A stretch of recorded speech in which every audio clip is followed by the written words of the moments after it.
माशाअल्लाह क्या बात है तो मरम वाले कपड़े पाए थे मैं क्या तुसी वो थोड़ा मैं सुनिया तुसी कि मैं काली रेडी अच्छी बात है मैंने आज जानबूझ के निकाले पहने मैंने कहा जरा एक डिफरेंट भी चला जाए ना काले कपड़ों में मेरी बहुत सारी वीडियोस हैं फिर एक को जो पता कि अच्छा हो गया कहना सी मिली भगत नाल बनाया ने सलाम मैंने तो वैसे नहीं कहना नहीं ओके कहना ने वैसे ये भी ब्लैक ही आएगा उसमें हैं ये भी कैमरा में ब्लैक ही आएगा। ठीक बैठो जी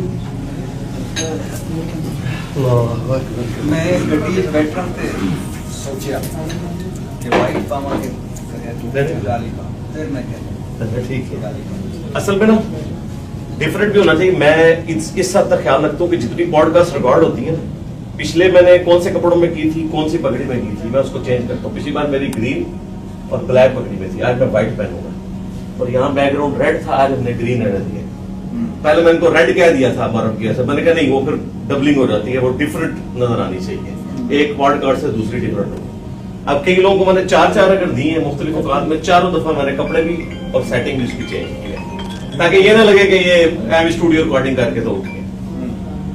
बिस्मिल्लाहिर्रहमानिर्रहीम।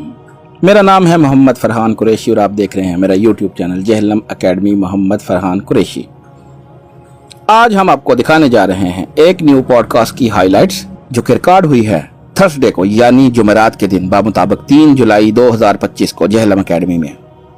और ये पॉडकास्ट रिकॉर्ड की है हम सबके दिल अजीज और जाने पहचाने मारूफ एंकर जनाब इरशाद अहमद भट्टी साहब ने। इरशाद भट्टी साहब का ये दूसरा विजिट है जहलम एकेडमी में।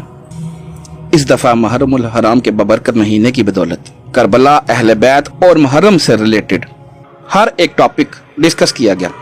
पिछला सेशन जो भट्टी साहब ने रिकॉर्ड किया था इंजीनियर साहब के साथ माशाल्लाह मिलियंस ऑफ पीपल ने वो वीडियो देखी और उसको बहुत पसंद किया।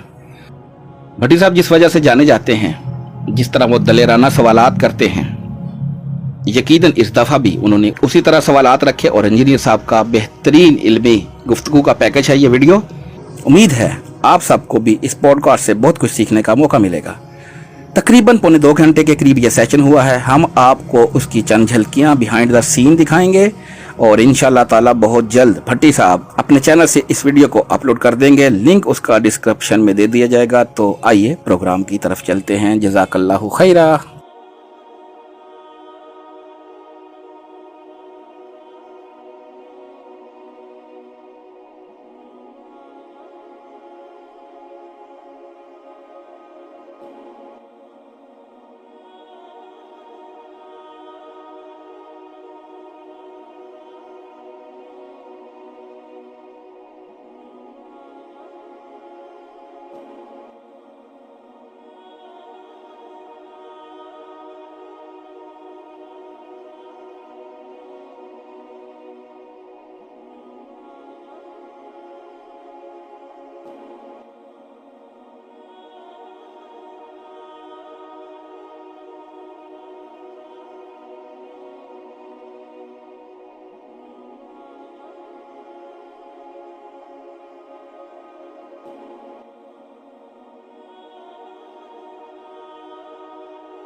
जी अस्सलाम वालेकुम रहमतुल्लाहि व बरकातुहू। कत्ले हुसैन असल में मर्गे यजीद है। इस्लाम जिंदा होता है हर करबला के बाद। मैं समझता हूँ कि जहाँ जिक्र अहले बैत हो ये इबादत होती है। तो आज यही सब कुछ गुफ्तगू करने के लिए मैं हूँ फिर एक बार इंजीनियर मोहम्मद अली मिर्जा साहब के साथ। सर बहुत शुक्रिया आपका, आपने वक्त दिया। ला हौला वला कुव्वता इल्ला बिल्लाह। अल्लाहुम्मा सल्लि अला मुहम्मद व अला आलि मुहम्मद रब्बि इश्रह ली सदरी वयस्सिर ली अमरी वहलुल उक़दतम मिन लिसानी यफ़क़हू क़ौली। भट्टी साहब, वंस अगेन आपको वेलकम है हमारी अकेडमी में। और मैं समझता हूँ कि इस दफ़ा जो आप आए हैं इस टॉपिक को लेके, ये मेरे लिए उससे ज़्यादा अहमियत के हामिल है जो हम पहले डिस्कशन कर चुके हैं। इसलिए आप देखें सैयदना उमर फारूक रज़ियल्लाहु ताला अन्हु के दौरे खिलाफत में जब मुसलमानों का कैलेंडर हम बनाने लगे तो जब मशवरा किया गया तो सैयदना अली रज़ियल्लाहु ताला अन्हु ने यह मशवरा दिया कि हिजरी जो कैलेंडर है वो आप हिजरत से स्टार्ट करें, क्योंकि नबी इस्लाम के लिए वो एक बेंचमार्क था। आप सल्लल्लाहु अलैहि वसल्लम की दावत उसके बाद उरूज पे गई, क्योंकि नबी इस्लाम को पता था कि हजरत अली कंट्रोवर्शियल बनेंगे। लिहाजा मैं इसको क्लैरिफाई करता हूं कि इनके बारे में तुमने एहतियात से काम लेना है। दूसरे जो कंट्रोवर्शियल कम्युनिटी के तौर पे बने वो अंसारे मदीना थे। वो बुखारी मुस्लिम में आता है कि अंसारे मदीना से मोहब्बत नहीं रखेगा मगर मुमिन, अंसारे मदीना से बुग़्ज़ नहीं रखेगा मगर मुनाफिक। और हैरान कुन बात है, अंसारे मदीना सारे के सारे शियाने अली थे। कि अगर काफिरों से ये कहा जा रहा है कि तुम नबी इस्लाम की रिश्तेदारी की वजह से, दीन अगरचे डिफरेंट है, एटलीस्ट खून के रिश्ते का ख्याल रखो, तो मुसलमानों से तो बदरजा उला डिमांड की जाएगी कि ये तो तुम्हारे प्रॉफिट हैं, तो इनका आप ख्याल रखो, उनके अहले बैत का ख्याल रखो। और इसको सपोर्टिव सही बुखारी में हजरत अबू बकर का कौल है कि मोहम्मद के कुर्ब को मोहम्मद के अहले बैत के कुर्ब में तलाश करो सल्लल्लाहु अलैहि वसल्लम। और कुर्बान जाऊं, इमाम बुखारी ने इस कौल को उम्महातुल मोमिनीन के चैप्टर में नहीं डाला, हसन हुसैन के चैप्टर में डाला है, अहले बैत के, ताकि बताया जाए कि यहां अहले बैत से मुराद वो वाले अहले बैत लिए जा रहे हैं। आपको बता दिया गया था कि आपकी उम्मत उनके साथ अच्छा सलूक नहीं करेगी। जिस तरह आपको बता दिया गया कि दज्जाल आएगा, आपने उम्मत को दज्जाल से डराया। आपको बता दिया गया कि इस उम्मत का फितना माल है, आपने उम्मत को डराया। उम्मत को नहीं डरी, ना कुरान को अकीदों के लिए पकड़ा, ना अहले बैत को जिंदा छोड़ा, उलट चली, लेकिन नबी इस्लाम ने अपना हक अदा किया। तो गदीर खून पे उम्मत को इकट्ठा करें, कुरान से अकायद लें। इमाम जाफर सादिक अलैहिस्सलाम का कौल है कि हमारा भी कोई कौल कुरान के खिलाफ हो उसे छोड़ दो।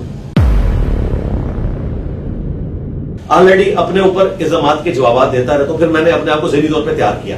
बाकी लोगों ने तैयारी भी की हुई थी, उन्होंने मेरी पॉडकास्ट देखी थी, उन्हें पता था कि उनके साथ क्या होना है। और बल्कि कराची के एक मुफ्ती साहब ने तो बड़ी अच्छी बात की कि जिसे उसके गुनाहों की सजा देनी है तो भट्टी साहब के सामने बैठा दो। मैंने कहा बिल्कुल ये बात आपने ठीक की है, और काफी सारे लोगों को उनके गुनाहों की सजा मिली है, सवाए उसके कि जो जेल में बैठा हुआ। आपसे मिलकर सर बहुत जज़ाकल्लाह खैर।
और फिरकों की दुकानें बंद।